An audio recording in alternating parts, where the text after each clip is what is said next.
WRFG operates on the frequency of 89.3 MHz as authorized by the Federal Communications Commission.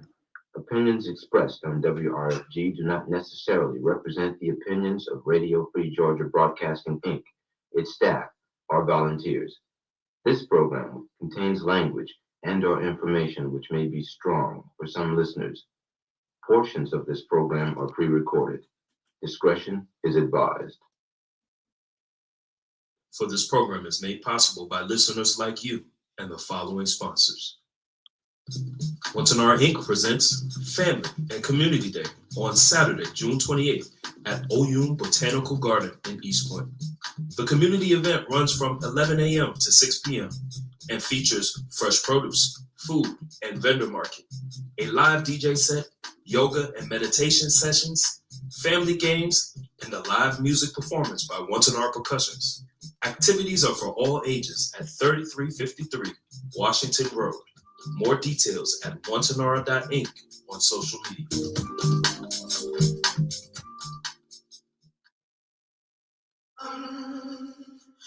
Oh, freedom. Oh, freedom over me. And before I be a slave, I'll be buried in my grave and go home to my Lord and be free. Oh, freedom. Oh, freedom. Freedom. Oh, freedom. Oh, freedom. Over me, yeah. And before I be a slave, I'll be buried in my grave and go home to my Lord.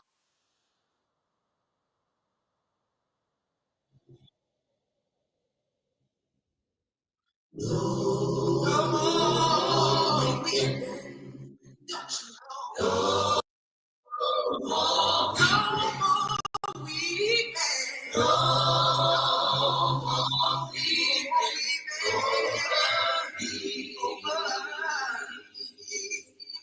and before I be a slave, I'll be buried in my home and go home to my Lord and be free. Oh, freedom. Oh, freedom. Oh, freedom. Oh, freedom. Over me.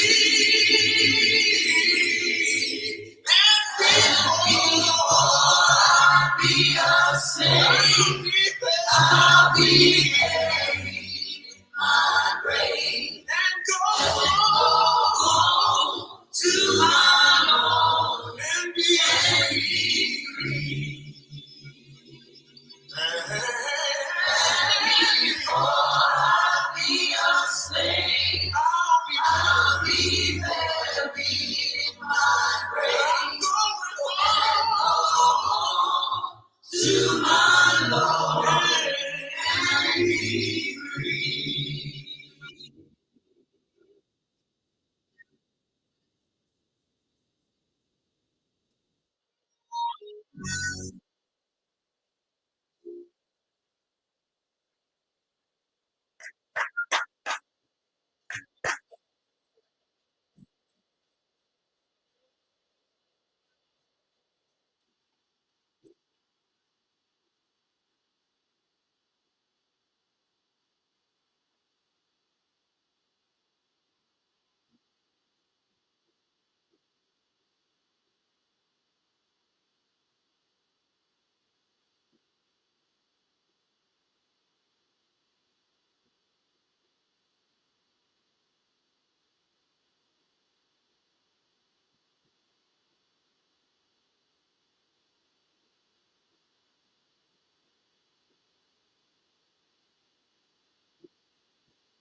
military junta leader, whom you brand as a dangerous radical, whom you serve up as an anti-Western dictator, am now telling you the truth. And this time you cannot turn off your microphones. This time you cannot turn away your cameras. This time your editors cannot cut this speech, because the world you monopolize no longer exists.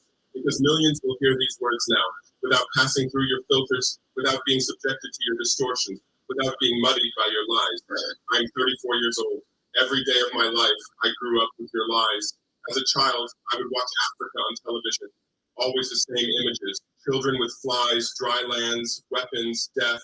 This is Africa, they told us. This is what Africa is. And we believed it. We were ashamed of ourselves. We were ashamed of our own lands, of our own people. But then I grew up. I read, I researched, I questioned, and I understood that the Africa you showed us wasn't real. The story you told us was a lie. The fate you imposed on us was a script you had written. For years, how have you portrayed Africa? How have you shown it? How have you sold it to your viewers? As if we were creatures who had no share of humanity, as if we were savages left outside of civilization, as if we were wretches waiting for you to save us. Every day, every hour, every minute, the same story plays on your screens. Hunger, war, disease, corruption, terror, chaos. These are the words that come to mind when Africa is mentioned. In your Africa dictionary, there are no other words. No hope, no success, no development, no resistance, no honor, no pride, no victory. So I ask you, New York Times, Washington Post, Guardian, Le Monde, have you ever made Africa's successes your headlines? How many times have you written about Rwanda's technology miracle? How many times have you shown Ethiopia's reforestation project? How many times have you praised Botswana's democratic success? How many times have you described Kenya's entrepreneurial ecosystem?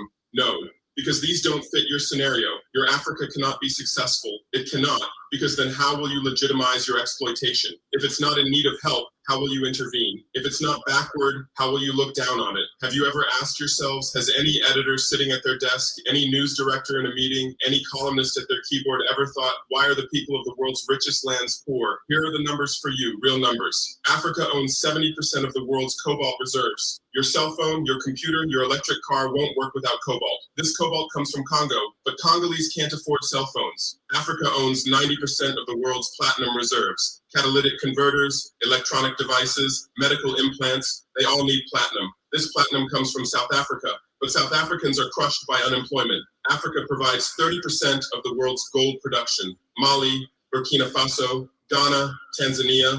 Gold flows like rivers from our lands, but our people swim in poverty. Africa supplies 65% of the world's diamond production. Botswana, Angola, Congo, Sierra Leone, billions of dollars worth of diamonds are extracted, but our miners live on $1 a day. Africa owns 35% of the world's uranium reserves. Niger, Namibia, South Africa. Nuclear plants run on our uranium. Paris lights burn with our uranium, but our villages have no electricity. And you still ask, why is Africa poor? No, the right question is, how was Africa kept poor while being so rich? Here's your answer. Colonialism didn't end, it changed shape. You used to come and occupy our lands. Now you come and establish companies. You used to take by force. Now you make agreements. You used to rule with the whip. Now you rule with credit. Let me give you concrete examples with numbers, names, dates, but you'll never write about these. Glencore, Swiss-based mining giant, extracting cobalt in Congo. 2022 revenue, $256 billion, tax paid to Congo, $500 million. That's 0.2%. Is this justice? Rio Tinto, British-Australian mining giant, extracting bauxite in Guinea, 20 million tons annually. What's left for Guinea? Environmental pollution and cancer. Total Energies, French oil giant, extracting oil in Angola, Nigeria, Congo. 2022, profit, $36 billion investment in Africa, dirty pipelines, Anglo-American, founded in South Africa but now in London. Diamonds, platinum, iron, taking everything. What it left in South Africa? 6 million unemployed miners. And these are just the tip of the iceberg. What about the invisible, the secret deals, the offshore accounts, the transfer pricing tricks? Every year, $88 billion in illegal money flows out of Africa. Who writes about this? Every year, $45 billion in aid comes to Africa. Everyone writes about this, but no one says Africa is not the continent receiving aid, it's the continent giving aid. While you zoom your cameras on swollen bellies, there is a huge system working silently in the background. Every day, tons of gold, diamonds, cobalt, uranium, oil leave our land. But how? Here's the system. Step 1, create corruption, bribe our leaders, open offshore accounts, promise them a life of luxury, send their children to your schools. Step 2, make deals, get 50-year, 99-year concessions, ask for tax exemptions, be exempt from environmental rules, ignore labor rights. Step 3, control the infrastructure. Take over ports, airports, railways, but only from the mine to the harbor. Don't build roads to the villages. Don't bring electricity to schools. Step 4, provide security. Set up private security companies. Arm them. Declare protesting. Step 5, silence the media. Buy local journalists. Suppress opposing voices. Serve internal unrest news to international media. And this is how the system works. It's been working like this for 100 years. And you don't see this system. You don't want to see it. Because you're part of the system too. Who are the biggest advertisers of New York Times, CNN, BBC, oil companies, mining companies, arms companies, pharmaceutical cartels, the companies that exploit Africa? You live on their money, you defend their interests, and what I'm about to tell you might cost me my life, but it's no longer time to be silent. France's system in Africa is the CFA franc. 14 African countries still use French colonial currency. 50% of these countries' central bank reserves sit in the French treasury. France applies negative interest to this money, so we pay France to use our own money. Through this system, France transfers $500 billion worth of resources from Africa every year. Does anyone write about this? No. But when France gives Africa 10 billion euros in aid, it makes headlines. Britain's system is more sophisticated. London is the world's money laundering center. City of London, offshore paradise. Every penny stolen from Africa passes through London. Jersey, Guernsey, Cayman Islands, Virgin Islands, all under British control. Africa's wealth hides there. America's system is AFRICOM, Africa Command, 46 military bases on the continent. Official purpose, security. Real purpose, resource control. Drones in our airspace every day. Listening devices everywhere. They say fighting terrorism, but it's not terrorists. It's people's leaders who are targeted. China is the new player, says win-win, builds infrastructure, gives credit, but in exchange for what? 99-year port concessions, mining rights, agricultural lands, debt trap diplomacy, ask Sri Lanka, ask Zambia, and you write about none of this. Why? Because you're not free press. You're corporate press. Your bosses are billionaires. Jeff Bezos bought Washington Post. Why? The love of journalism. Rupert Murdoch's media empire. Fox News, Wall Street Journal, The Sun, The Times, all from the same hand, all giving the same message. West is good, others are bad. Carlos Slim is the largest shareholder of New York Times, Mexican billionaire. Where's his wealth from? Monopolized telecommunications, got rich off Latin America's back, now controls America's most respected newspaper, and you claim to do independent journalism? Who are your editors? Which schools did they graduate from? Harvard, Yale, Oxford, Cambridge? Always the same elite schools, always the same worldview, always the same prejudices. How are your reporters selected? How many languages does your Africa correspondent speak? French, English, that's all.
to their children and their children's children, the mothers and fathers of civilization. Ashe.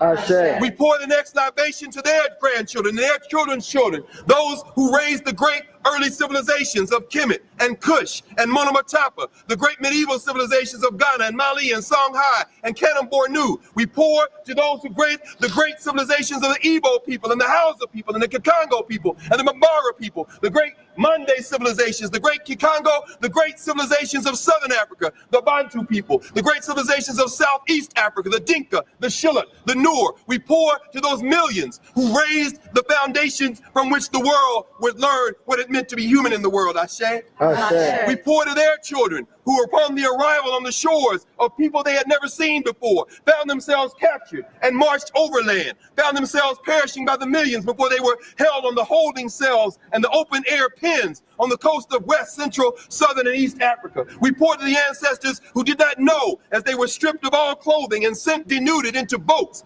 packed like animals, and strewn their bones across the floor of the Atlantic and the Indian Ocean. We pour to them who in the last moment on Africa grabbed the sand and grabbed the dirt and put it in their mouths and understood that the only thing they might have to preserve their place in that continent was their memory of that place and their ability to pass it on to their children. We pour to them. Ashe. Ashe. We pour to those Africans and their children who finding themselves cast adrift in Santiago, Cuba, who found themselves cast adrift in Porto, Spain, Trinidad, and Port-au-Prince, Haiti, who found themselves cast adrift in New Orleans and Charleston and Mobile, who found themselves cast adrift in Salvador, Bahia, who found themselves cast adrift in Barbados and the archipelago that formed the wayward and the windward coast. We found them in these places learning Portuguese and Spanish and French, whose often first words was, "Oh my God, oh Madre de Dios," who found themselves praying to survive and pass on to their children the memories. We pour to those ancestors who are represented in the thousands, buried in all the square miles of where we stand, and who sit here, buried before us in 400 caskets forged of wood from West Africa with Adinkra symbols. Each one of them, each woman, man, and child, symbolic of millions. The children of those who could not be killed, we pour Ashe. Ashe. We pour to their children who somehow survived the hells of enslavement and fought for emancipation in the Caribbean, the French, British, Dutch Caribbean, who fought for emancipation in South America, who fought for emancipation in Central America, who fought the struggles we refer to as the Civil War in the United States, who came out of that, marched out of enslavement through Reconstruction, and found themselves making great migrations, eventually ending up in places like New York. Their children's children, who making a way for themselves, became our great-great-grandparents, our grandparents, our great-grandparents, our parents. Those who, when the first bones were discovered in this space, held their hands and said, "Stop, no more." We are here to speak for those who can no longer speak with their mouths. We pour for those ancestors, some of whom came to Howard University in 2004 and followed these caskets all the way back to New York. The ones whose names we know and the ones whose names we don't. And at this moment, as we pour this libation, I would ask anyone who feels comfortable to say the name of someone in your bloodline who is no longer physically here, but who you know made it possible for you to be here. Go ahead, let's hear the names. Hey,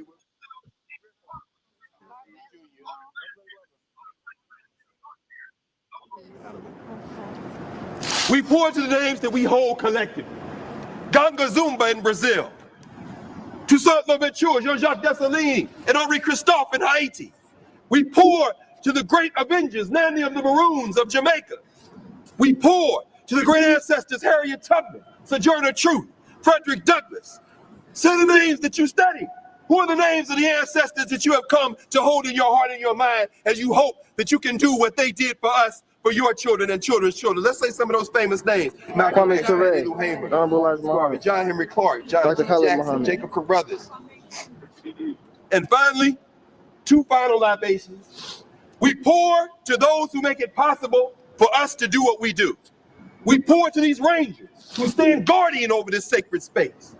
We pour to these Africans and these folks who have come from Howard University, the staff, the faculty, the administrators who brought us here today to bear witness. This is not a libation, but an affirmation, because their hearts still beat, their tongues still speak, their minds still think, and their minds still wish the best for us. We pour for all of those people who surrounded us on this journey today and made it possible for us to be here. We pour this affirmation of thanks, Ashe.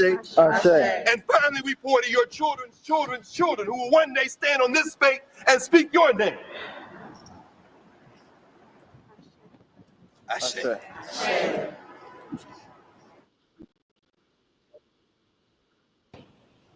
This is a slave castle, one of many of the slave castles of Africa.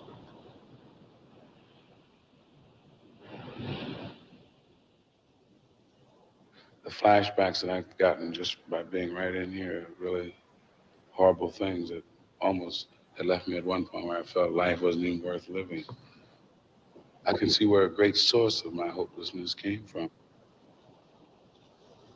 These were thick brick walls, stone. These are rooms where the slaves were brought when they unloaded the slave ship until they sorted out who was to stay. These shackles were still in the brick, where they would be shackled by their wrists and their foot. There were so many, they couldn't stand side by side, so they would stand in single file. And they would stand up all night and all day, and if you got really sick, there was a doorway there, just an open cut to where the slaves, if they got really sick or if they were too old, they'd walk through that door right out into the ocean. That was the most sorrowful and heavy laden, your heart whelms up in your throat and tears whelm up in your eyes. And you're thinking about all these people. And there was an eerie, eerie feeling in there. Sometimes late at night, you can hear the moans and groans coming from here. Their spirits are still here. They're still here.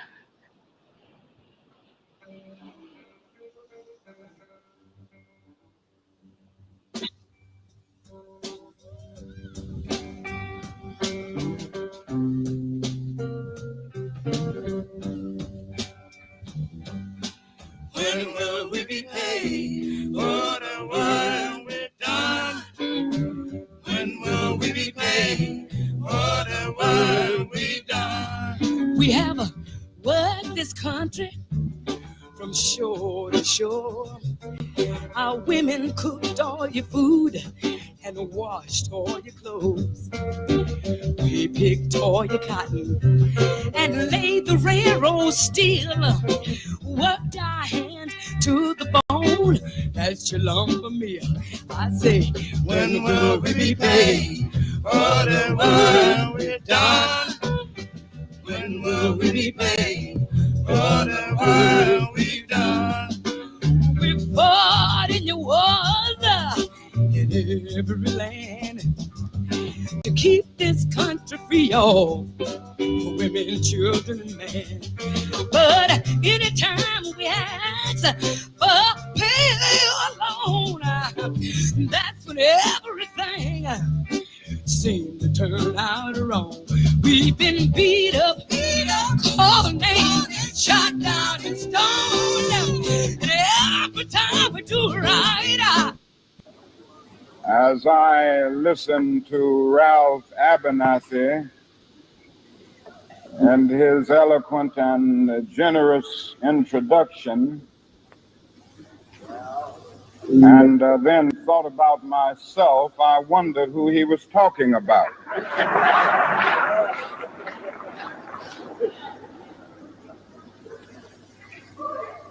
It's always good to have your closest friend and associate to say something good about you. And Ralph Abernathy is the best friend that I have in the world. I'm delighted to see each of you here tonight in spite of a storm warning. You reveal that you are determined to go on anyhow. Something is happening in Memphis, something is happening in our world. And you know, if I was standing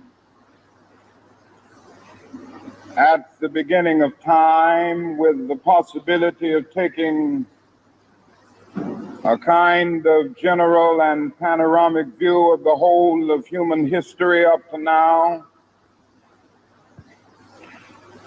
and the Almighty said to me, Martin Luther King, which age would you like to live in? I would take my mental flight by Egypt. And I would watch God's children in their magnificent trek from the dark dungeons of Egypt through, or rather across the Red Sea, through the wilderness on toward the Promised Land. And in spite of its magnificence, I wouldn't stop there. I would move on by Greece and take my mind to Mount Olympus. And I would see Plato, Aristotle, Socrates, Euripides, and Aristophanes assemble around the Parthenon.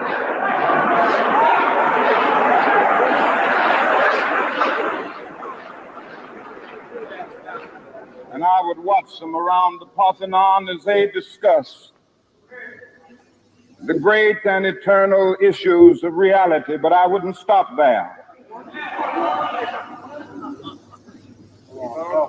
I would go on even to the great heyday of the Roman Empire. And I would see developments around there through various emperors and leaders, but I wouldn't stop there. I would even come up to the day of the Renaissance and get a quick picture of all that the Renaissance did for the cultural and aesthetic life of man, but I wouldn't stop there. I would even go by the way that the man for whom I'm named had his habitat. And I would watch Martin Luther as he tacks his 95 Theses on the door at the Church of Wittenberg, but I wouldn't stop there. I would come on up even to 1863 and watch a vacillating president by the name of Abraham Lincoln finally come to the conclusion that he had to sign the Emancipation Proclamation, but I wouldn't stop there.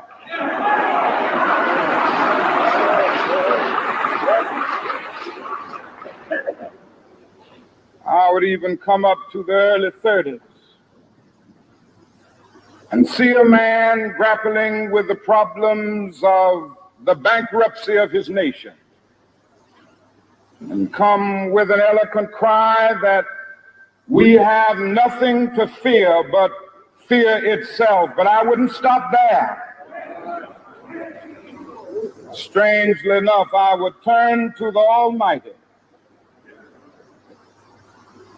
and say, if you allow me to live just a few years in the second half of the 20th century, I will be happy.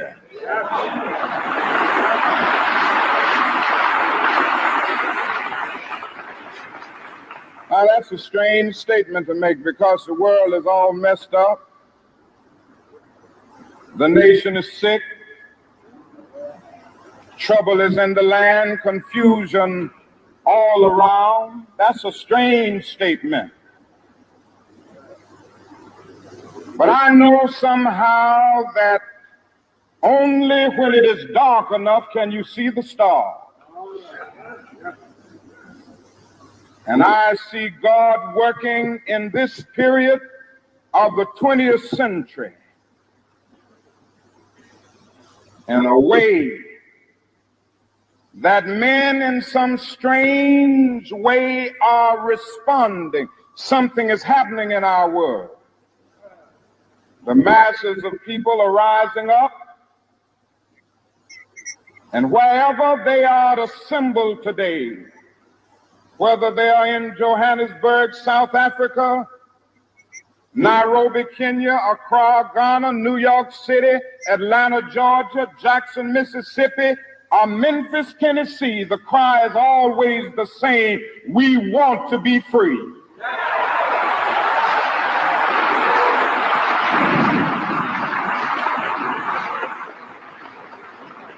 And another reason that I'm happy to live in this period is that we have been forced to a point where we are going to have to grapple with the problems that men have been trying to grapple with through history, but the demands didn't force them to do it. Survival demands that we grapple with them.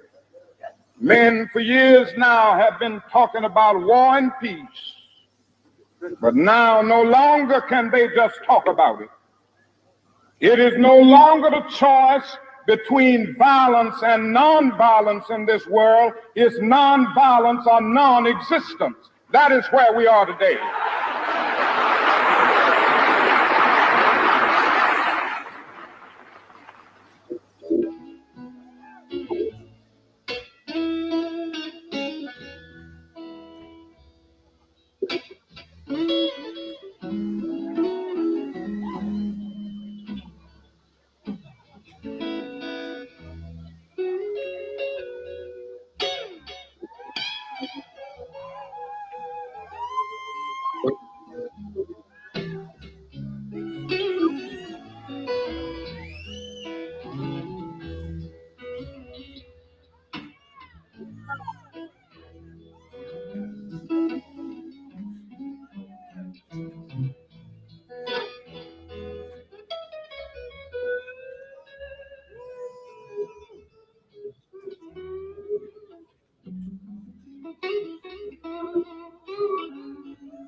When will we be free? And will we done? When will we be free? And will we done? We fought in your wars, never in vain. Keep this country free, dog, with a cheery day. Every time we ask for a little simple loan, that's what everything says.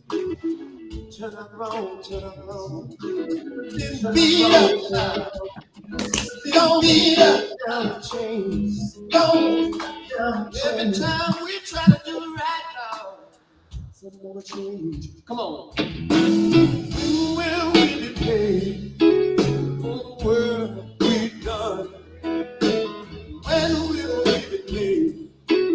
What will we done? We worked in this country short and short. When it cooked all your food, washed all your clothes. Said we picked cotton, made the world stew. Worked our hands right down to the bone at your lumber mill. Somebody tell me, when will we be paid for the work we done? When will we be paid for the work we done?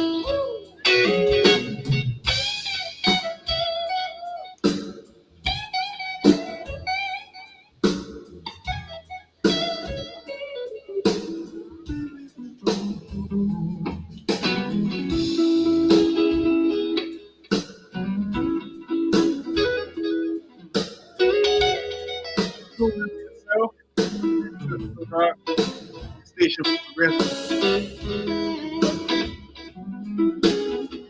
WRFG Radio.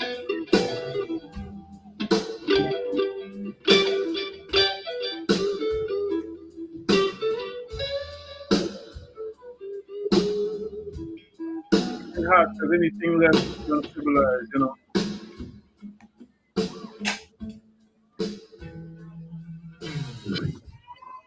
We never proud of the country to thee. But we ever sing out loud, land is sweet liberty. Well, will we be paid? When will we done? I wanna know, I wanna know, I wanna know, I wanna know. When will we be paid? Come on, for the work we've done, yeah.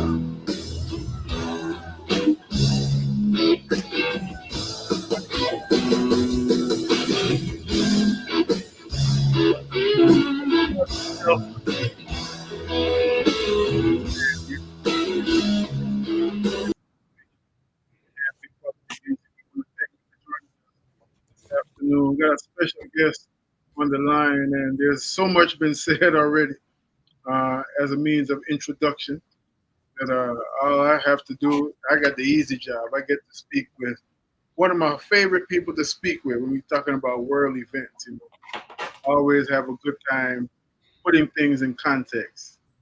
Someone who, you know, they say experience teach wisdom, and he's a wise man, you know, and comes from his experience, you know. So on today that some people are calling Juneteenth, a federal holiday, all of a sudden, we heard Dr. Martin Luther King, who gave some chilling reminders. That's such a current reminder.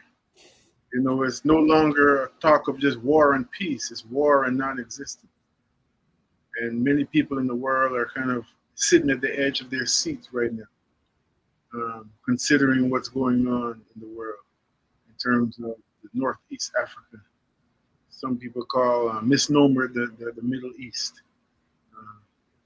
For myself, I just came from one of my happy places, a place that my special guest knows very well as well, a garden in Southwest Atlanta, owned by a family who has held space for African people to grow food, you know, and by extension, just the whole Atlanta, those who are into nutrient-dense food have access to food because of intentional cultivation, intentional livication, or say dedication of space. So in between those two extremes, here we are on the Ancestral Rock in WRFG, and we're going to take a trip around the world this afternoon and just touch a couple things and get some interpretation by or from with Baba Rashid Nuri, Baba K. Rashid Nuri, of many things, many crowns he wears. You know, he is one of the founders of Truly Living Well Center for Natural Urban Agriculture. He's also an author, author of Growing Out Loud, and if I'm not mistaken, he's gonna correct me if I'm wrong. He's got another book coming out. I pray so. Served in so many different roles, you know, including many of you in this Southeast region would appreciate it. Was one time the head of the farms of the Nation of Islam, under Honorable Elijah Muhammad. And so many other things that he's done in this world that make him, again, for me, when I'm feeling like getting some sage advice and insight in terms of what we're seeing in the world. Because, there's always more than meets the eye. Y'all know that already. I'm happy to have such an intelligent and astute audience to broadcast to every week. This is our 29th year, my 29th year on the radio. And it hasn't always been on this slot. When I returned to Atlanta in 2010, I took over this spot after our brother Tanisio Sayanima, United States of Rhythm, held it down for many years. Started at 3 to 6 in the morning, Reggae University 3, then moved to Friday night with Abba Shaka and Blackfoot Umi. Sounds called The Healers. But we're here, and so instead of running my mouth too much in terms of introduction, we're just going to jump right into the meat of the matter. Welcome again. He's no stranger to the airways of WRFG, Baba Rashid Nuri. Good afternoon, Baba Rashid. Assalamu alaikum. How are you doing? Yeah, good afternoon. Wa alaikum assalam. It's so nice to be with you again. Yes, sir. Thank you for all the accolades. I'm grateful. MashaAllah. I don't know if you heard the introduction, but I just felt moved to play the voice of a young leader who is taking the world by storm as a part of a collective. For some reason, the Western media kind of focuses on him. This is Ibrahim Traore of Burkina Faso. Yeah, it's a bad young man. I pray to God that he's allowed to live, because every other leader in Africa throughout my lifetime who took progressive stances, anti-colonial stances, pro-national stances was eliminated. I mean, there's a long list of people going back to the 1950s that the colonialists, Europeans, and Americans just moved them out. And Traore is just attempting and bringing about so many very practical, realistic changes in his country, and it's extending around the world because people are listening to him everywhere. Yeah, and for as a means of grounding ourselves and locating ourselves, as the historians would say, Baba Rashid, you just mentioned something. From since the 50s, there's a list of leaders, progressive leaders who have arisen. Name some of them for me who are foremost in your mind in terms of the significance of what they attempted to do. Gamal Abdel Nasser in Egypt, and Kwame Nkrumah, who married one of Nasser's daughters, Patrice Lumumba, Julius Nyerere. I mean, we can go on all day. I mean, and then there's so many folks whose names I don't know, who were very progressive. But you go around the country, I think I read somewhere recently, there was like 20 or 30 assassinations of leadership across the African continent. Yeah. You want to get to a huge name is Muammar Gaddafi. That brother, he did more practical things to bring about unification, creating the United States of Africa and the unification of the African continent. And how well, I mean, he's always portrayed in the West as an evil man, but he made sure everybody had a house, had jobs, could get an education, had cars. He would pay the mortgage. Gas cost nothing. I mean, he was building a utopian state in Libya, and they took him out like he was a varmint, like an animal. That's how they killed that man. It's difficult to see. But that's one of the benefits of having been on this planet 77 years. You get a chance to see all the changes that take place.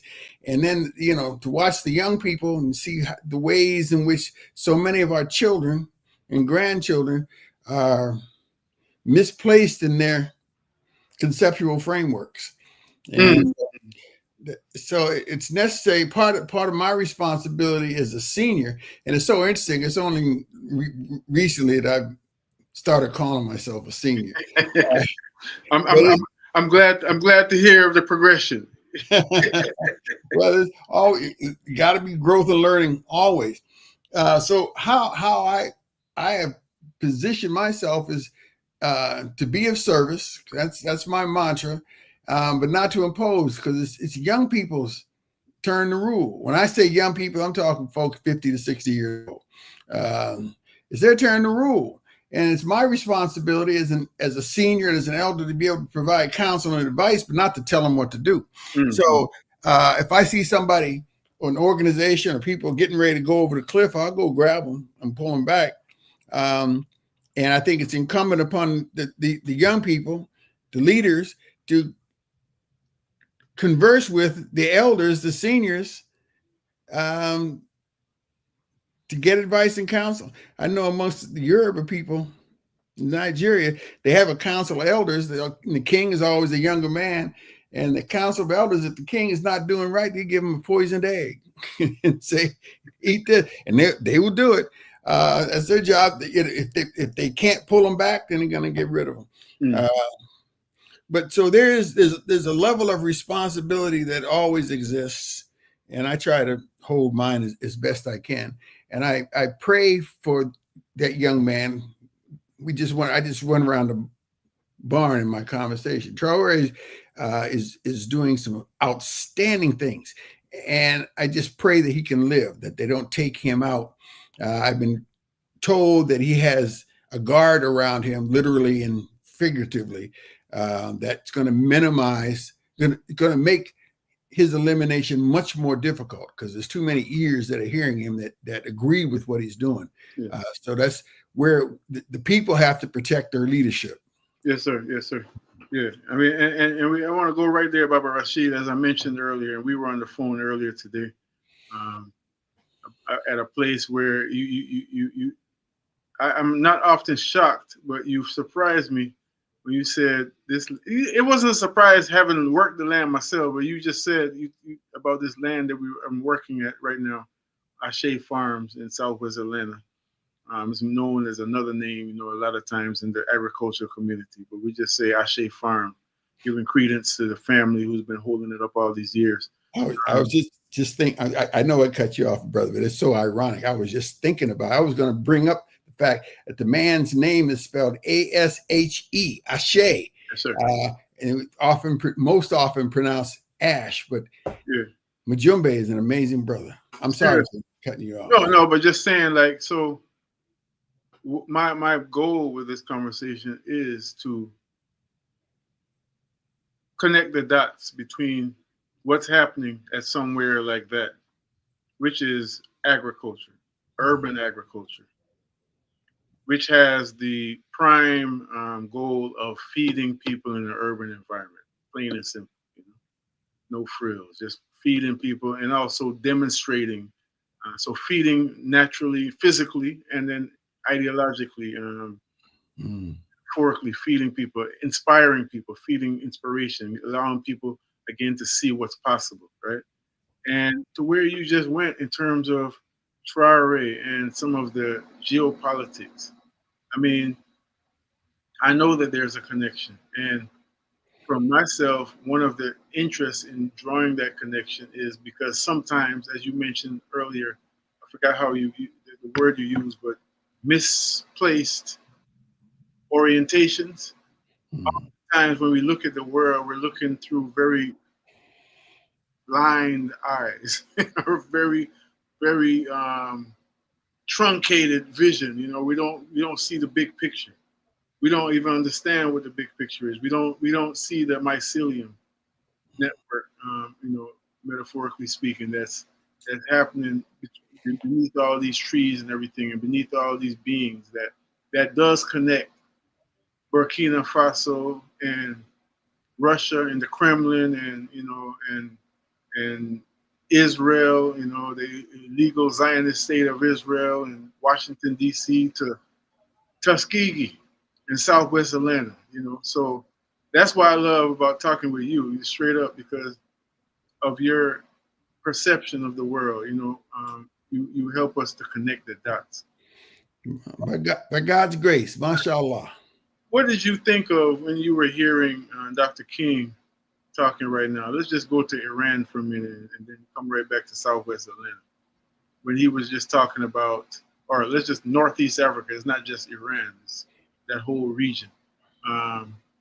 When he was saying, in 1968, the night before he was assassinated, that it's no longer a version of war, a question of war and peace. We're talking about war or non-existence. Oh yeah. Let me see where I want to begin on. What's going on over there now is extraordinarily dangerous. The First World War began in what is today the Balkans, Sarajevo, and King or Duke Ferdinand, whatever his name, Ferdinand, got killed. And that incident, that assassination, led to a world war, what had been called a world war.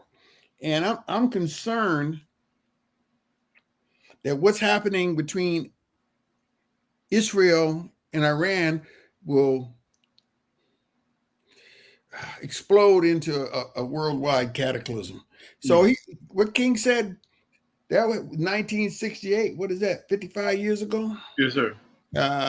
It still pertains today. If we're not careful, the humankind will destroy itself. And some of the thing, if you look at how old this earth is, how small our relevance to the entire universe, yet we're going to kill ourselves. I wonder sometime if human beings on this planet Earth are really a petri dish for some other civilization. They plan us to see how we're going to act and what we're going to do. And I think, it's such a short period of time that we have to do something constructive, help one another to build and serve. And then we get caught up in the kind of inanities that we're seeing over there. Gaza's been wiped out. I always say follow the money, and you can best understand what's going on in the world. But the Israelis, who are and I'm going to tell the world, what I'm getting ready to say about the Israelis, I used to say about the Jews. And I've grown to the point where I realized it had nothing to do with Judaism. It's Israelis. That's what that country does.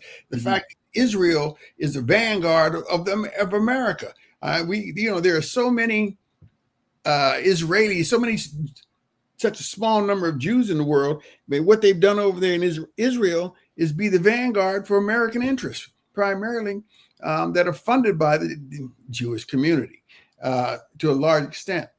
It's hard to believe there's only 14, 15 million Jews in the world. Israel is the homeland, but Israel is the homeland for Muslims, Christians, and Jews. The three monotheistic religions all have connections, direct connections to that area.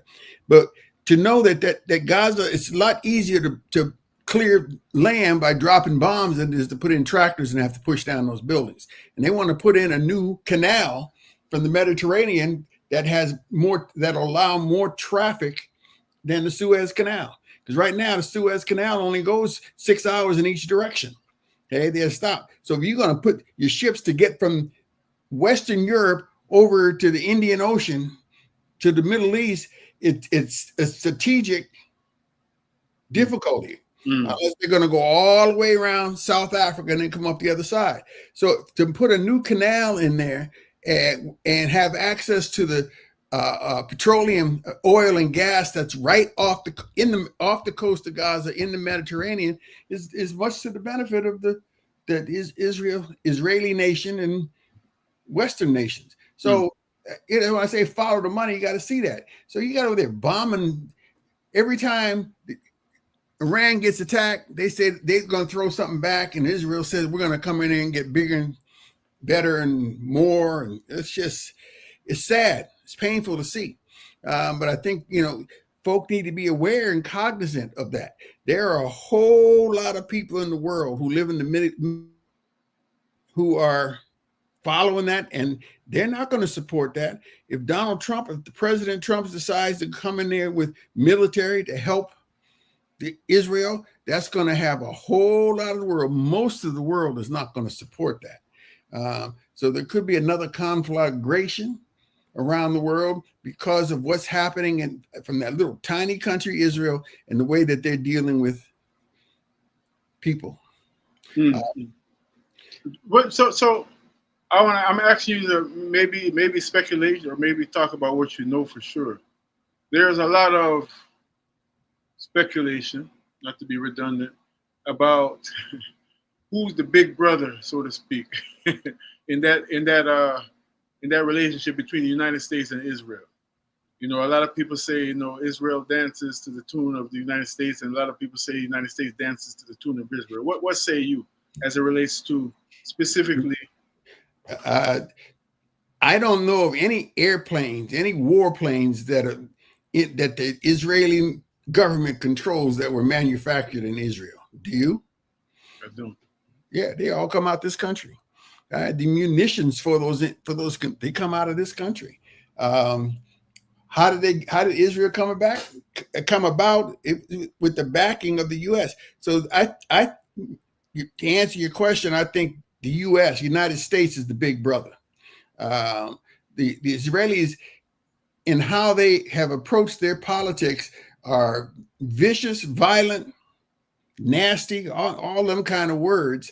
But you've rarely seen the United States spank them in any way. They just do what they think they need to do to survive. I mean, that's a small country surrounded by all them other folks, Arabs, Muslims, Africans, yet they have such a strong imprint on what goes on in the world. And that's what makes me even ask that question. That's what makes the whole premise of maybe Israel is really the big brother not so ridiculous to me, because I mean, Democrats are, as one person said the other day, the one thing the Democrats and Republicans definitely agree on is the unequivocal support of Israel. You know, like completely impartial support of Israel. I mean, hands down. You know, and how does a country who don't manufacture those weapons and all that, how they still have such pull with government after government, from a Trump to a Biden to a Clinton to an Obama to a Reagan to a this to that. Yeah, that's why I say it ain't a gnat's ass difference between the Republicans and the Democrats. You tell me which of them are going to go against Israel, which of them are going to close down some of these 1,000 military installations that happen around the world, and neither party is going to do that. And if you try to rise up with a different voice, a different political stance, and political attitude towards the world, both those parties are going to knock you down. Look what happened to the brother ran for president. Man, I'm getting old. Dropping names. He went to Harvard, Princeton. You're talking about Cornel West? Cornel West. If you read his and looked at his platform, what he was talking about doing, the changes that he wanted to make, the peace that he wanted to bring to the world, and both those parties said, no, we don't even want you on the ballot, and did their very best to bankrupt him, and so that the end of his campaign was not particularly viable. So your fundamental question is who's the boss, the U.S. or the Israel itself? And I think that Israel, it's a combine. Israel implements the policy. They do the policing that Europe and America want to see happen in that area of the world. So. Let me just pause to say you're tuned to WRFG Atlanta. It's 3 o'clock already. Time flies when we're having fun. We're here until the 4 o'clock hour. Tune in with Baba Rashid Nuri, author, farmer, as you can hear, philosopher, political. Maybe he won't call himself a political scientist, but definitely a a social engineer, and many other things.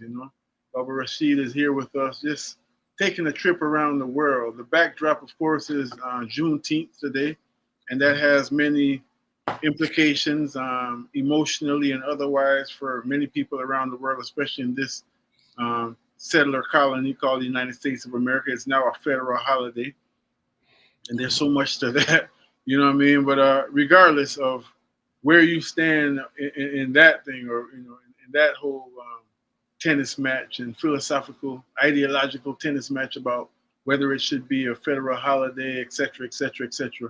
The reality is, as the staple singers asked the question, Joseph Hill started us off, culture. Now it was the ancestors. The staple singers came, and then Prince with his version came. When will we be paid for the work we have done? And Baba Rashid, I felt moved to play Tuare as an example of what some may say that we're starting to pay ourselves now. We're not waiting to get paid no more. I hope so. I got a question for you. When we get to the answer, I think it'll pertain to what we're talking about. What country in the world has the largest store reserves of strategic metals? I have no idea. I just learned this in the last couple of weeks. I always thought it was the Congo. Okay, that's where everybody, so many people talk about going to get the strategic metals to make our telephones and much of the technology in this country.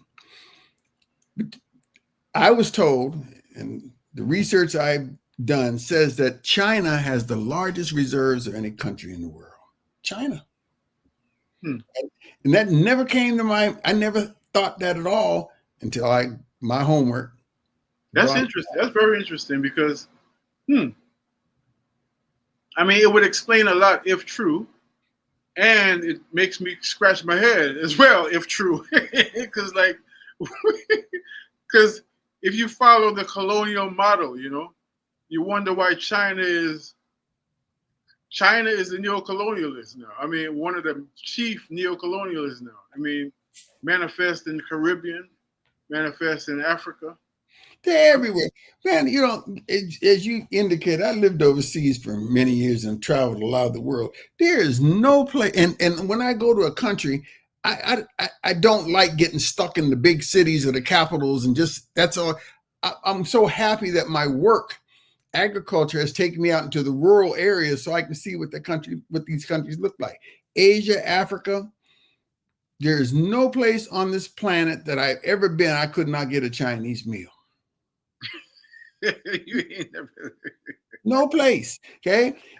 In the boondocks, you can still get some Chinese food. Now they'll tinge it to make it a little bit more palatable for whatever locale in, but you can get Chinese food, which makes a hell of an intelligence network. Right. I mean, you just dropped it like it's hot right there. I mean, because we talk about food here. Ultimately, we talking about how we feed ourselves and what factors are involved in us feeding ourselves.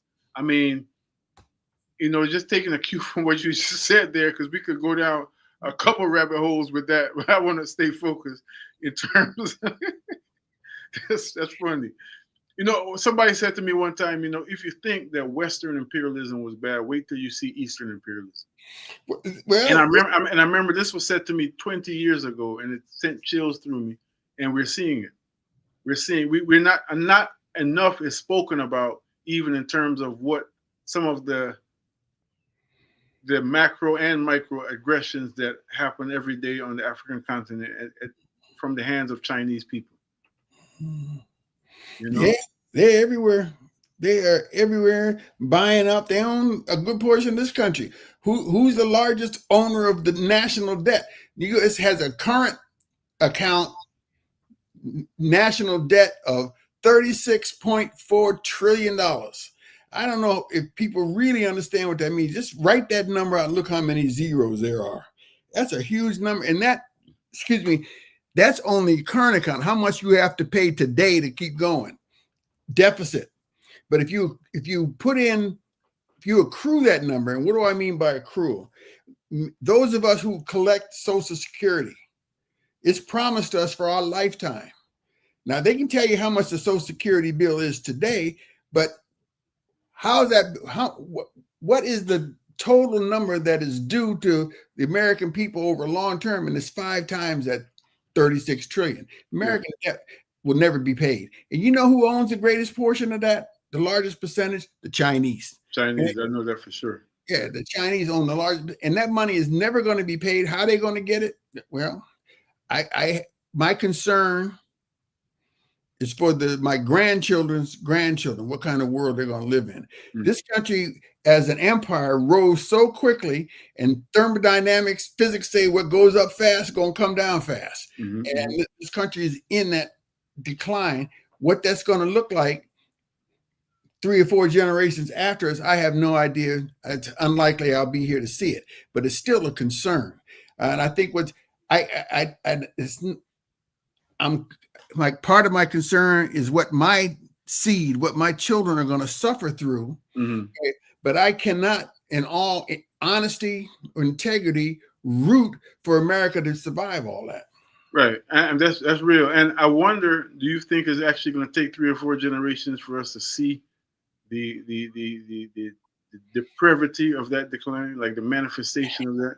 Lord have mercy. We're seeing that depravity now. This is why there's a lot of the things that are going on that some of our esteemed leaders in this town right here can't talk about because it would hurt, the work that they're doing. I'm old enough. I can just tell you what I think. That's right. Go ahead and do that. I do not care what you do in your bedroom, or who you do it with. Just show up to work and do your job. Right.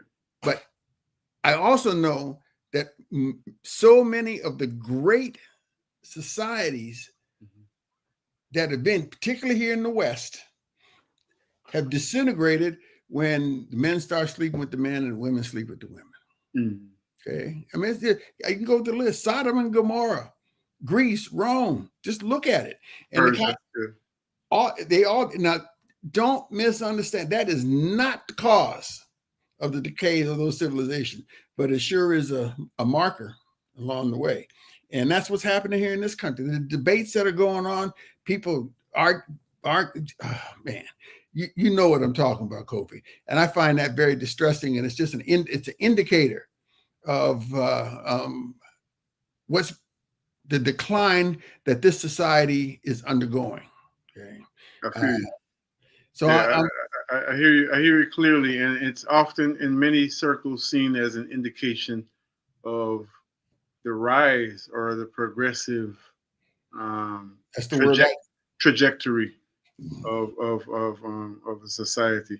There's something that is I'm curious about, and I want to get your take on this.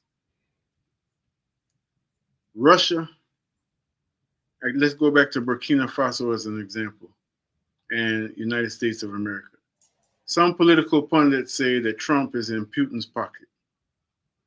And then when you look at stuff like what's happening in Burkina Faso as a great example, that which we know, that which is very clear in the media. You had this guy Langley, who is we can say, in all fairness, he is there because of the work that Mr. Obama, Obomber, did to usher in Afrikaan on another level in Africa, right? Langley was testifying before some committee the other day and said that Ibrahim Traore is a threat to his people, a threat to the national security, the global security, etc., is using the gold reserves in Burkina Faso for his own thing, blah, blah, blah. We saw Putin make a very visible stand in support of Traore. That in itself, I've asked a few of my elders, some of them I'm sure they won't mind me calling them names, old revolutionary people, people of your generation, who say, well, Russia has always had a history of aiding revolutionary movement. It doesn't have the same kind of relationship with the first world, misnomer the third world, as many of these Western powers. That's the sentiment, right? That Russia has always had. I mean, I'm aware from longer time studying, you know, when the son of King Solomon, upon him be peace, when he was doing the whole thing with the replica of the Ark of the Covenant, taking it to Ethiopia, there was a replica taken to Russia. You know, the Russian Orthodox Church, for instance, has deep roots and, you know, a lot of African roots. Putin was shown on TV the other day talking about, you know, kind of revealing a Black Madonna and all that kind of stuff. So we know that. But I'm just interested, like, it's something that make me nervous because my whole question, the reason that this elder said this to me was that I was like, what I'm afraid of is somewhere like Burkina Faso, trading one master for another master, you know? And then there's another aspect of, well, you know, just strategically using resources to get what we want. His Imperial Majesty Haile Selassie, I think most of the world would now realize is a great example of that, you know? He used the French, the Germans to build infrastructure, used these people to do this, and always his stipulation was you got to train Ethiopian people, you know?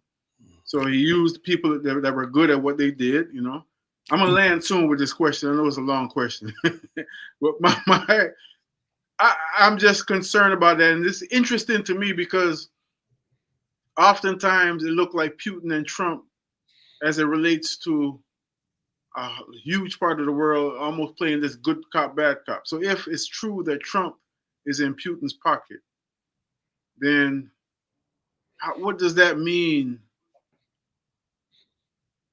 in terms of, like, for instance, one angle of that triangle is how the United States is interfacing with Africa, with African leaders like Traore and the leaders of the Sahel states, who clearly have another agenda. Leaders like Julius Malema in South Africa, who is much different than Ramaphosa, who came up here and embarrassed himself.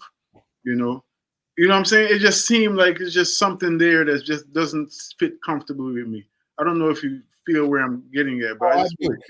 One of Henry Kissinger, I don't have time to go into all the history, but he talked. You don't have permanent friends. Your friends are who you are in alignment with in a particular time. Empires rise and empires fall. Okay, Russia is the largest country in the world. Okay, it covers 11 time zones. So if you want to pick somebody who was grand, it would have been Genghis Khan and all his followers, because they had all of that all the way up into Europe. From Asia to Europe, they control all that landmass. To see what Putin is talking about, how he's doing, he has an entirely different perspective than the Westerners do. And he's always put up there as an enemy of this country. All right? Again, follow the money. But the money is at the highest levels of domination in the world. Is a group of people who control the resources. I mean, what Putin got bosses, Trump sure got some bosses. We can see that. But empires and politicians always have to have an enemy. And in this country, they've made Russia, China, and Asia, those are all the enemies to Western Europe. Okay? Think about this. At the end of the Second World War, NATO came about. It's called the North Atlantic Treaty Organization. The North Atlantic. What are the countries in the North Atlantic? United States, Canada, Britain, Denmark, France. Portugal is getting a little bit south, and those. That's who came together. Was Western Europe. Now NATO goes all the way up to the door of Russia. Ukraine borders Russia, and they want them in. All of them countries that are now part of that coalition that the U.S. stands behind against the Russians. A lot of that is false. They're always, what I mean by false, they're just creating these divisions and which are diversions from the real goal, which is for a small group of people to make some money and keep everybody else suppressed. That's the bottom line. So is Russia really an enemy? The U.S. doesn't want to have a war with Russia. Yeah, they don't want that smoke. No, man. So they're gonna, and it's wise rather than run around waving a sword at everybody. You got to figure out how you can get along. So, as King said back in 1968, that the next conflagration, it's about survival of the planet, not just an individual nation. And they don't want to fight each other. That would be so ugly. And I'm wondering, just in terms of 18 minutes past the hour. As a matter of fact, let me stick a pin right there. I'm going to take a break and play an announcement. We're talking with Baba Rashid Nuri. And we're just, I won't say jumping, we're moving around the world, looking at various aspects of the reality that is before us, in terms of the global politics. When we come forward, I want to come back local to Atlanta, Georgia, and this part of the world as it relates to our food sovereignty, and really take a sober look at what that really means. What does food sovereignty really mean? What does it look like? And, some of what it will take to achieve it. You and many others have been advocates of localized agriculture. I remember even when the United Nations, which is not, often the most progressive body, issued a report. It was around the time that I started with Truly Living Well. This is around 2011. They issued a report that said that, small scale agriculture is what is going to be to feed the world. Has to be. And we want to know what that looks like on a micro level. One of my favorite proverbs that I just keep repeating, that stays on my heart, is if you think you're too small to make a difference, try sleeping with a mosquito. I was interviewing a sister who helped us with one of the curriculum that we've built, in terms of climate change. She's with the Sierra Club. She heads their delegation, and beautiful sister, very astute in what she does, and also spiritually aware and everything. And when I was mentioning about, I think it was Eugene, our brother Eugene, was the first person I actually heard articulated in this way, like what mulching does, help to sequester carbon. She quickly, her first reaction was, that is something that's oversimplified, and people are trying to say that they're doing that, and it's not that simple. It might not be that effective. But what I'm saying is, it can often be overwhelming and feel like we really have no say in this. I heard somebody the other day on Facebook talking about, well, before we pay rent, let's see what Iran about to do. I mean, it's humorous on one level, but it's not funny at all. It's very defeatist on one level. And that's what I'm getting at. So this conversation, this aspect, this part of the conversation is really openly geared towards helping to give us some context and some tangible encouragement in terms of that proverb, putting that proverb to life. We're not too small to make a difference. But let me just run this and come right forward. You're tuned to WRFG Atlanta, 89.3 FM. Today is Juneteenth. Many things to many people. We'll just leave it at that. You're tuned in to Baba Rashid Nuri. Check it out. Having an issue with playing these. But we'll just continue with our conversation and see if we can do something about that. You're tuned to WRFG Atlanta, 89.3 FM. Those of y'all joining us on Facebook and YouTube and the other means that we're streaming on outside of our WRFG.org app, and of course terrestrial radio on 89.3 FM. Just heard from a brother in Macon. We know that our show is, our radio station is broadcasting all over and can be caught many different places outside of Atlanta. Welcome to the ride. Baba Rashid, you were getting ready to say something. Oh, I got a lot of thoughts running through my head. We're talking about being too small to make a difference. Yeah, as long as you know me, a small person really. Go ahead. As long as you know me, I've been promoting local agriculture. You were talking about the compost. You know, I'm the one. I invited Brother Eugene to come here to Atlanta. True. And he, you know, the work that he does is just absolutely fantastic. True. Those who knew me back in the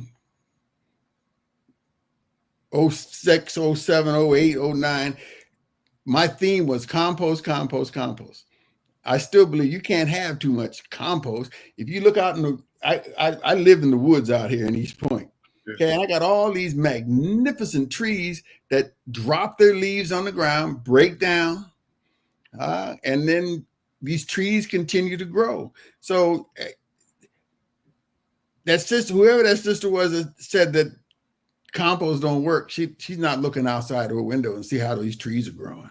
I got a tree down the street, 800 years old. Beautiful tree. Yeah, I just to be fair, I don't think she was saying that compost don't work. When she was more reacting to what a lot of apologists, people who are deniers, people were saying that climate is not really shifting and all that.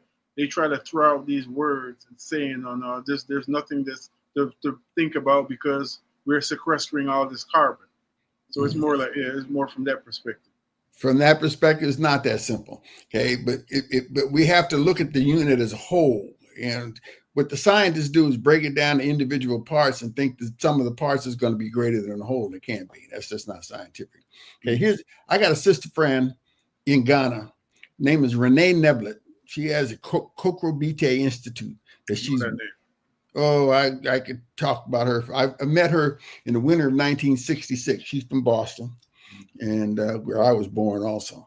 And she delivered a paper recently, sent me a copy, and it was so beautiful how she broke this down.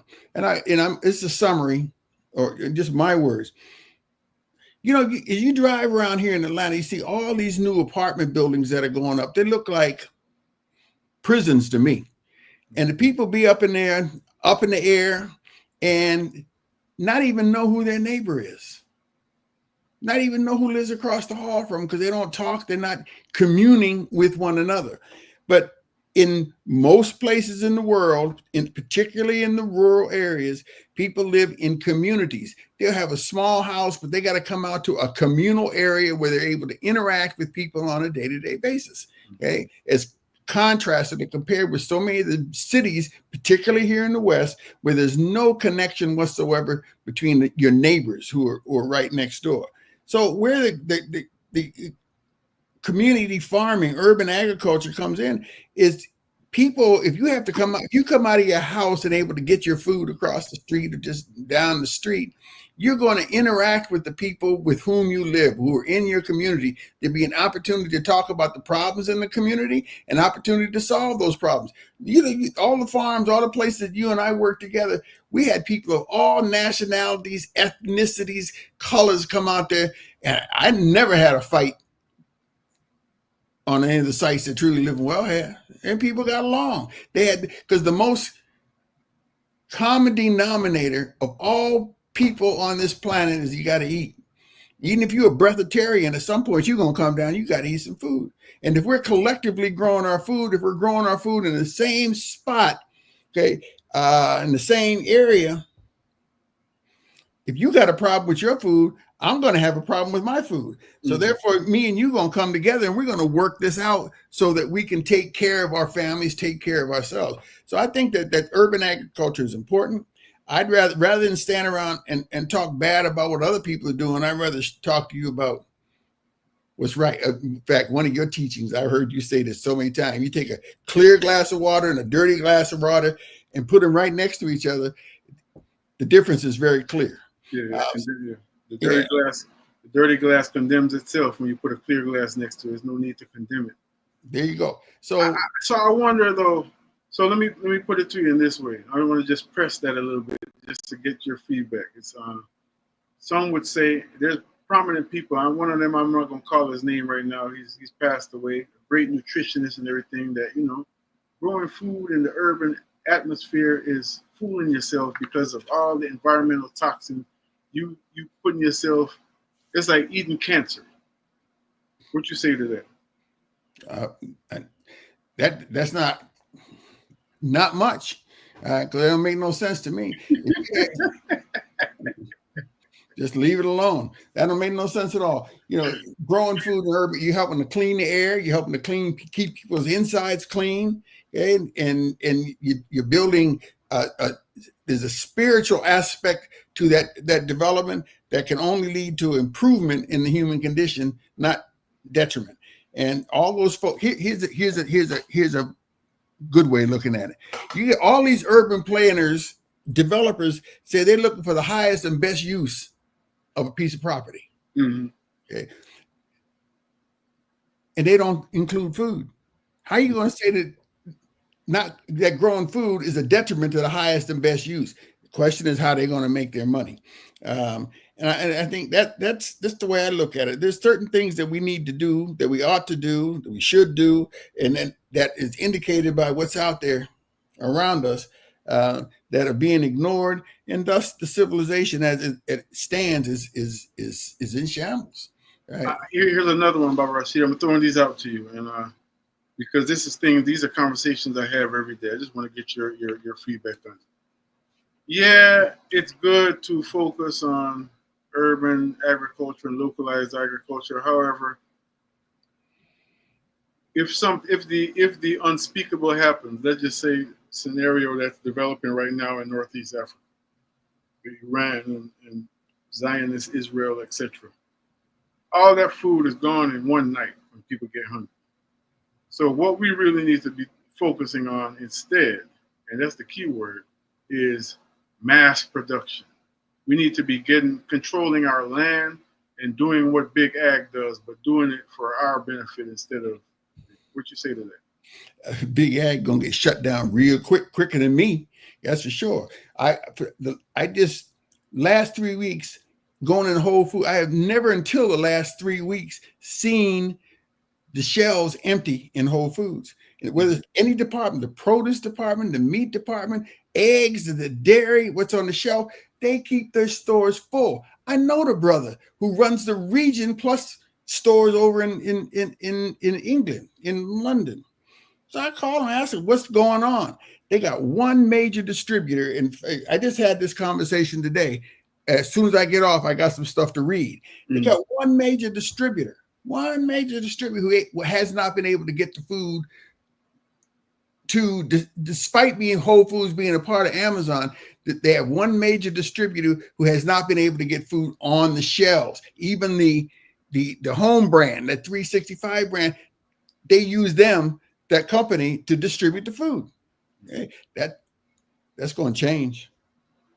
So is it that when people look at that, because I got a follow-up question to that, another scenario, and I'm not playing devil's advocate at all. I mean, you know that.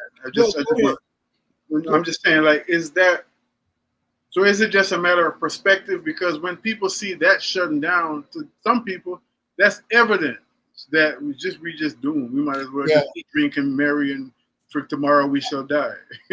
No, bro. Look here. You seeing something else in that? Oh yeah. Here, 2 points. I'm gonna keep in mind, Reverend.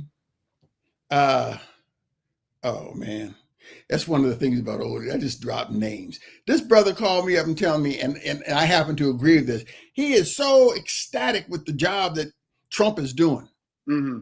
Okay, because people need to stand up, quit crying. All these folks that are running around crying, moaning about what Trump has said and what Trump did, there ain't nothing he's done that he hadn't told us he was going to do. And he's definitely the American way. That's right. American is apple pie. So the question is, what are you going to do? What am I going to do? What contributions are we going to make to try to right the things that people think? Don't come crying to me about Trump. Tell me what you're going to do. That's one. Number two, Mr. Muhammad, Elijah Muhammad, always, along with a whole lot of other strong black men, said we need to do for self. Okay. And one of the things that I learned, I joined the Nation of Islam in 1969. That's a few minutes ago, probably before most of your listeners even knew about it. And he told us what we need to have is some rice and some beans and some water in our basements. Okay, so if the deal goes down and this place gets blown up and you can't get any food from store, this is how the Whole Foods ties in. I'm just amazed that you can't get what you want at Whole Foods. If they shut down, if the grocery, Kroger, Publix, all those stores around here shut down, what you going to do? All right, and there are some of us who will be ready, at least can eat for a while. Okay, and there'll be some of us who have stored their rice and their beans. It's a perfect protein, is rice and beans. Okay, there were, and then those of us who have learned how to put seeds in the ground and cultivate them can have some vegetables to go along with the grains and that we have stored in preparation for whatever's coming. So we got to be prepared. You got to be prepared. I can't depend on. I don't depend on them people for nothing. I try not to. You know, I do get electricity in my house, but I got a lot of candles around here too. And just, you know, I got water here. So that's just me. And that has not been part of the cosmology that I've been professing, but I've tried to demonstrate my concern, my interest, and make my contribution by teaching as many people how to grow food so they can take care of themselves and not be dependent upon a system that does not care about us and only cares about making money. Clear and simple. 34 minutes after the hour, you're tuned into the Ancestral Rock on your station for progressive information and handpicked quality music. I want to take a listen to this and come forward with Baba Rashid Nuri.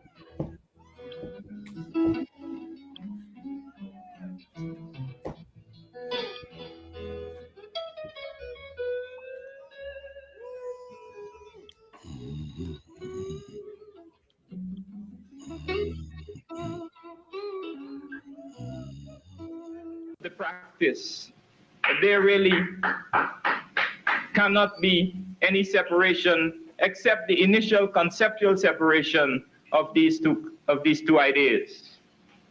Now, at the present time, I want to move forward to look at essentially the African and Caribbean sectors of the international world scene.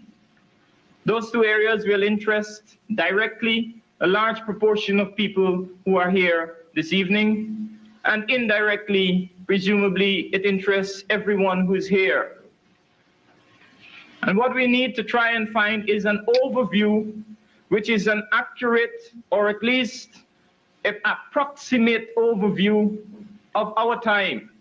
1978, we are living in a process, and we are going to struggle, however difficult it may be, to temporarily abstract ourselves from that process, as it were, and to see it in its objective clarity.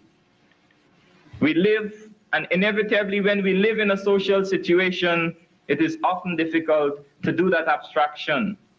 I know that it's always easier to do it as a historian, to see the period, to see the epoch when it is concluded. But when all of the tendencies are still incomplete, that of course is when the analysis is most difficult. And when we will make mistakes, so I'm not, as I said at the beginning, intending to act as a pundit or as a guru. Maybe mistakes will be made, but we want to grasp the essentials and the inner movement of the period of time in which we are living as African and or Caribbean peoples. And first and foremost, I would like to locate our existence within the international system that for the longest while, from at least the 15th century, we have been part of a particular system of production.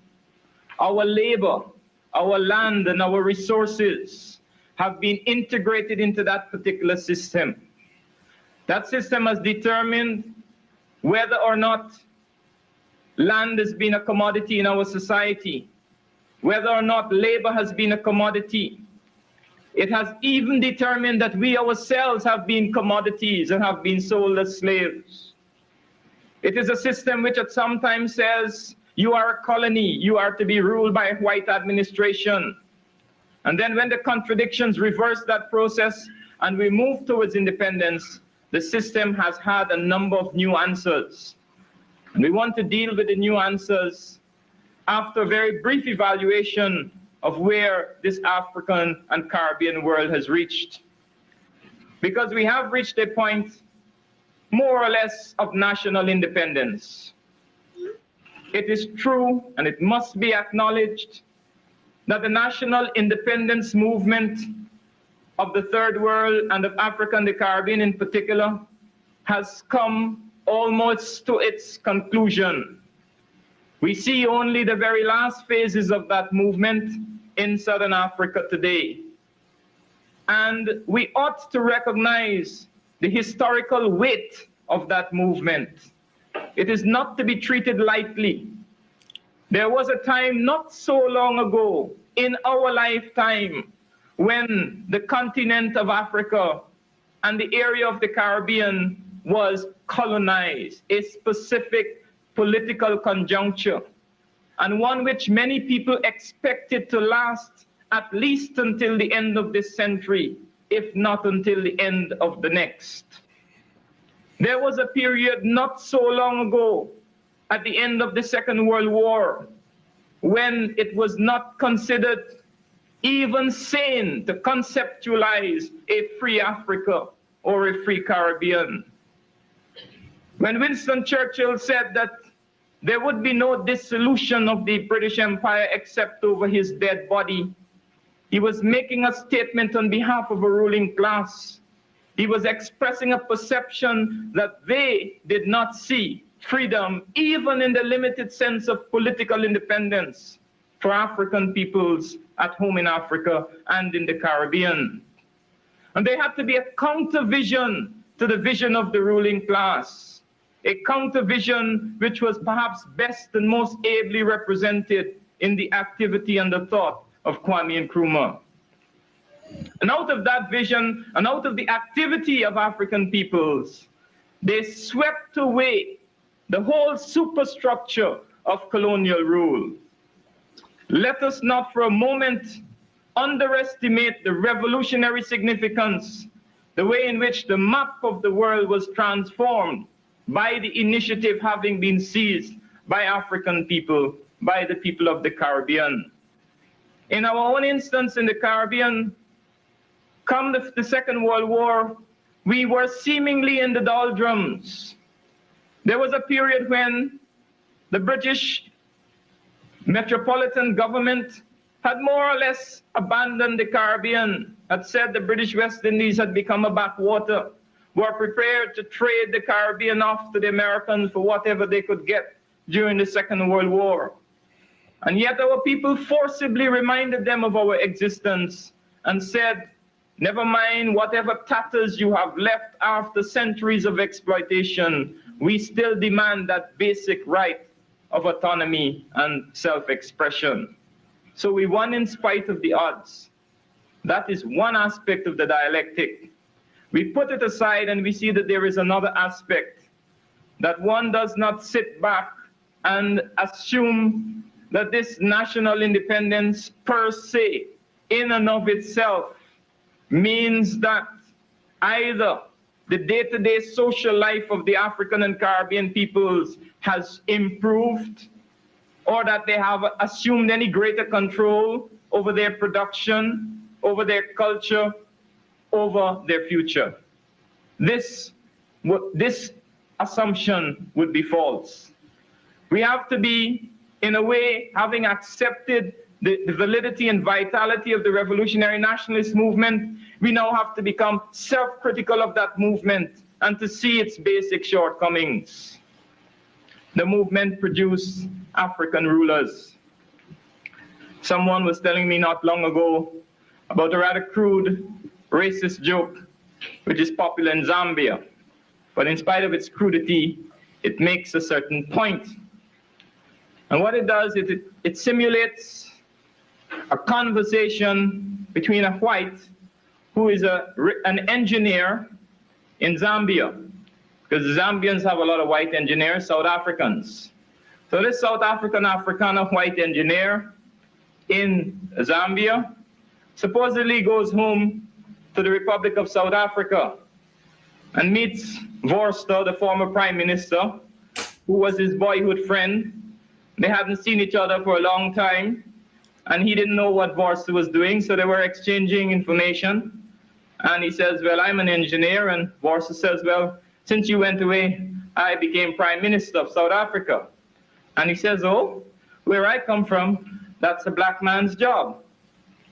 Now, a kind of crude racist joke, but if you know South Africa, you get the point.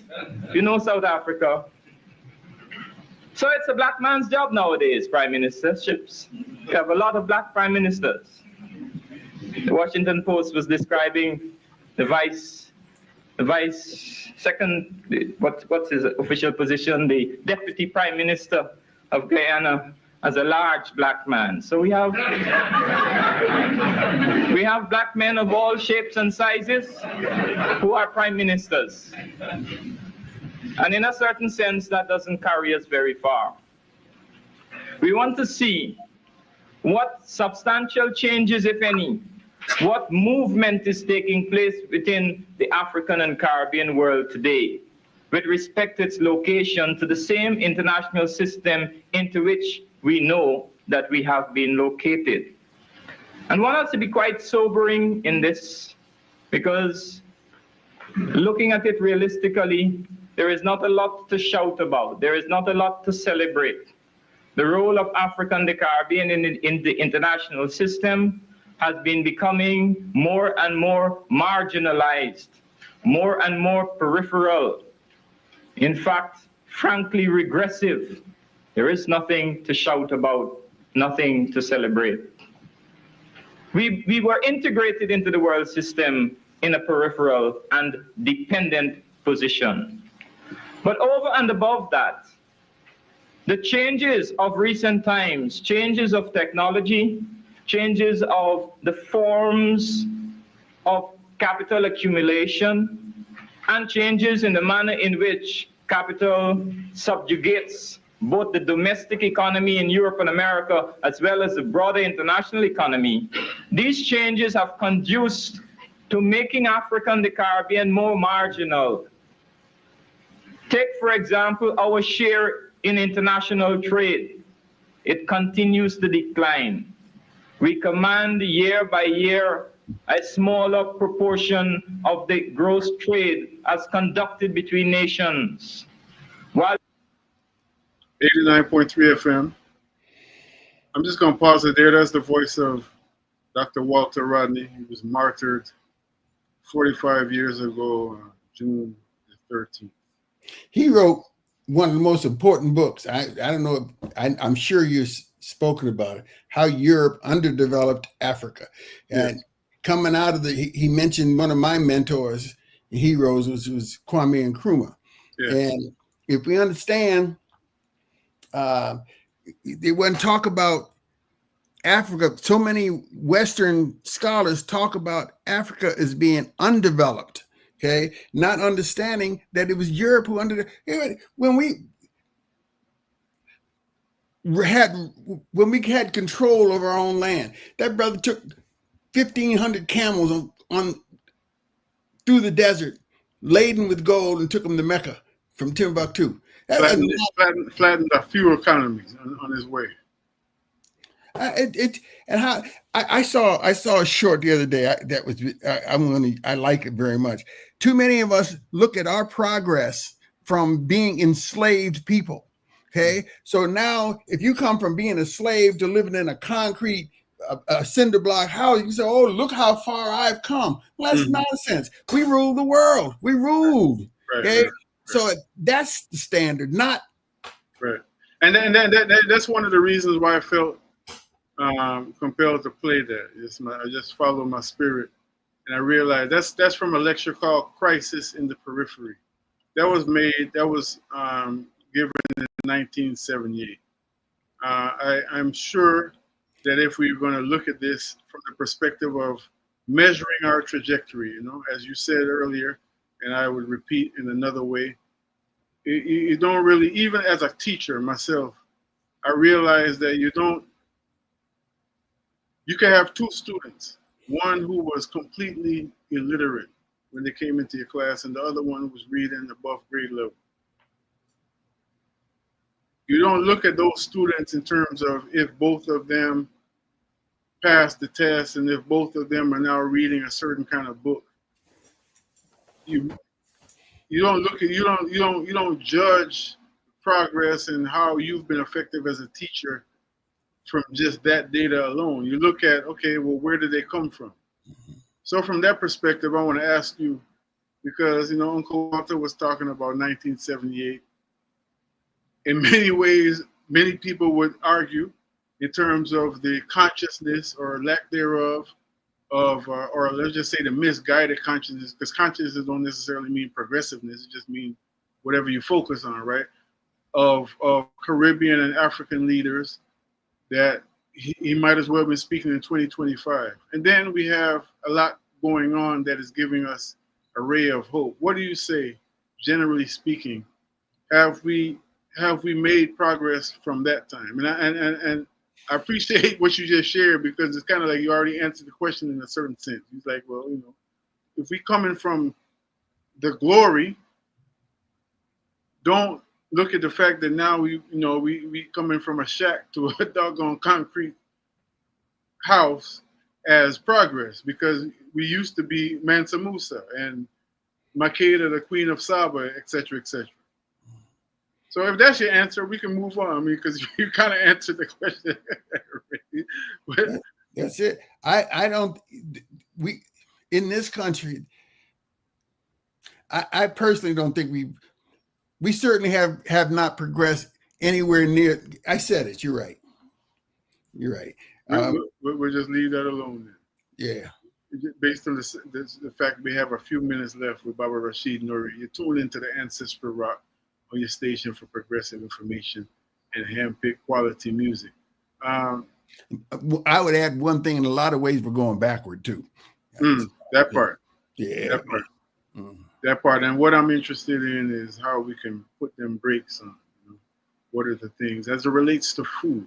Just starting with food, starting with something so fundamental to our existence, something that we're not going to do without, as you said so poignantly, even if you're a breatharian.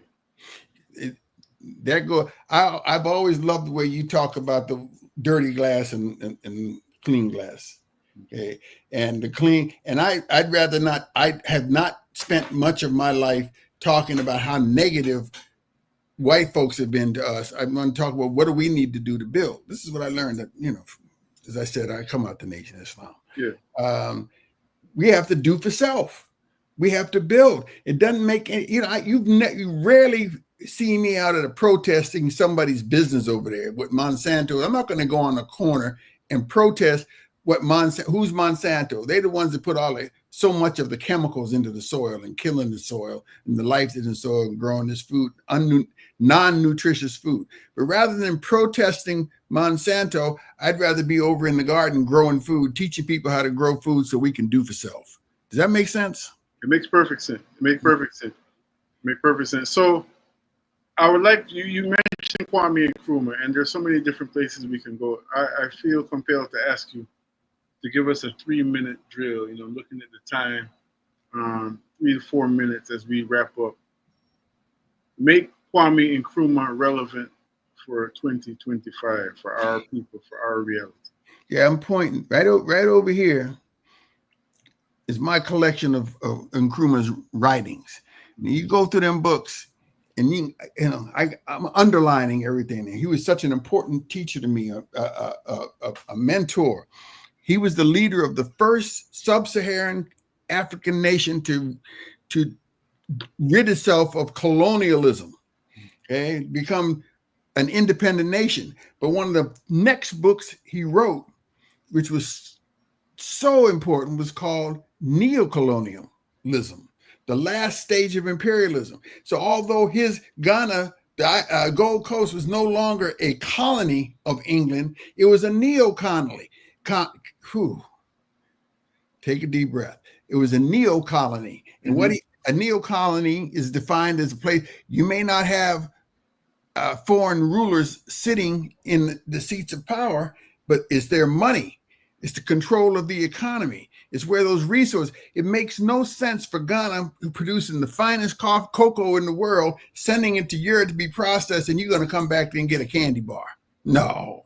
And Nkrumah said, let's do this for ourselves. Let's build the infrastructure to support ourselves. The money he got from Europe that he used to build the infrastructure in Ghana. And he called for a United States of Africa. He tried to bring folks together to try to build a nation and to lead it.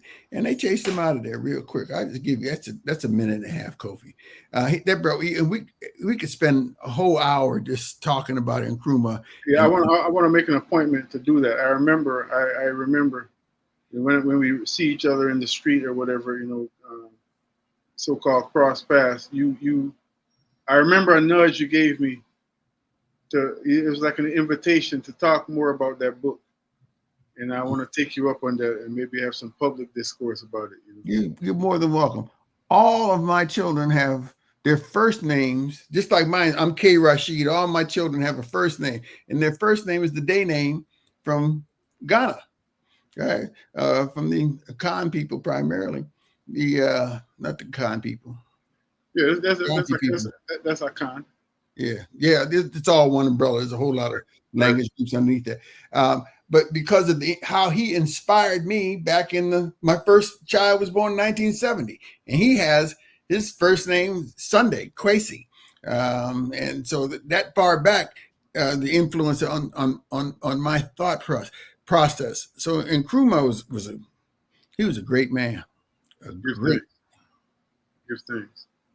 Well, we give thanks for you, Baba. We give thanks for your contribution to our civilization, to use that word in the way that you as a nation of Islam, man, you know what I'm talking about.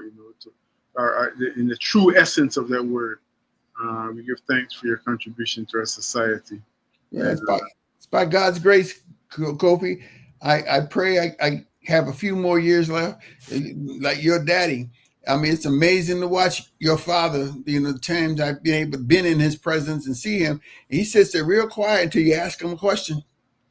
Oh boy, then that man, I mean, you think he was gone. But you ask him a question, he will load you down with so much history, understanding, analysis based upon the experiences that he's had in his lifetime. And he's 25 years older than me, almost. Sure. So, inshallah, by God's grace, I hope I can live a lot longer and can and continue to contribute in line of that man whose shoulders you stand on. So, I say, good thanks. I stand on your shoulders as well. It takes a village, and I'm very grateful. Yes, Baba Rashid, thank you for joining us. We're gonna run up out of here and make room for the next show coming up. All right, thank you, and anybody who is listening, if I can help you, give me a call. Much love, and give us that phone number. 404-520-8331. The Nuri Group. You see my name there on the screen. You can find my number. Call me if I can do anything to help you. Peace be unto you all. Much love. We're going to give Dr. Walter Rodney the last word this afternoon. Stay tuned. Economic changes. Now we're even back to recognizing that the economic changes will not come until there is a deepened political revolution that goes far beyond that struggle for independence. And that is sobering. In fact, what is even more sobering is that if we cannot seize the possibilities of the mobilization of working people inside of our societies, we also have to face up to the possibility that regression will take place, will continue to take place. Not merely whether we will stagnate or we will advance, but whether we will advance or regress. Those are real choices. Historical regression is not new. It certainly is not new in the Caribbean, where the tremendous efforts of the Haitian people produced the greatest revolution of the 18th century. But by the 19th and 20th century, Haiti had obviously regressed below a level even for the rest of the Caribbean. And now we see the same regressive tendencies manifesting themselves. And they are part of a more generalized phenomenon, which we see in the southern cone of the Americas, the fascism and corporate state direction of the Brazils and the Chiles and the Argentinas and so on. So we need to recognize possibilities, even frightening possibilities, that we could move in another direction. But when I pose that, it is only as a warning, because there are other tendencies which suggest that regression may occur, but it is not the dominant historical tendency, and cannot be if we understand the movement of matter. If we understand the movement of society, we will not imagine that regression is a dominant tendency. And maybe there are long and short ways of explaining this. I rather choose a rather short way, a way that is perhaps simply an emotive illustration, but it is one that came to my mind and has fascinated me for quite a while. And it was a story which I read, a factual account of a massacre which took place in Mozambique. The Portuguese went to one village which they call Wiriamu, and they rounded up the population in that village, men and women and children, mostly women and children. They butchered that population. After placing them in a line, they shot them down. They then heaped the bodies together and set the bodies alight, and they went off. So supposedly nothing should have been known of this because everybody was accounted for. The story came out because one boy survived. He survived, he had been shot, he had been wounded. He fell, he was put into the pile. The pile was lit, and he managed to creep out from under this pile of burning, bloody bodies. It's a scene that defies even, Dante's Inferno. It seems more bizarre than the supposed reality or the fictional reality. And yet, in a sense, it is symbolic, because as we know, Mozambique won. And somehow, there is a level at which we have to unite an understanding of the real world as we reflect on it, which is the response that is mental, and as we connect with it, a response that I suggest is visceral. It's a gut-level response.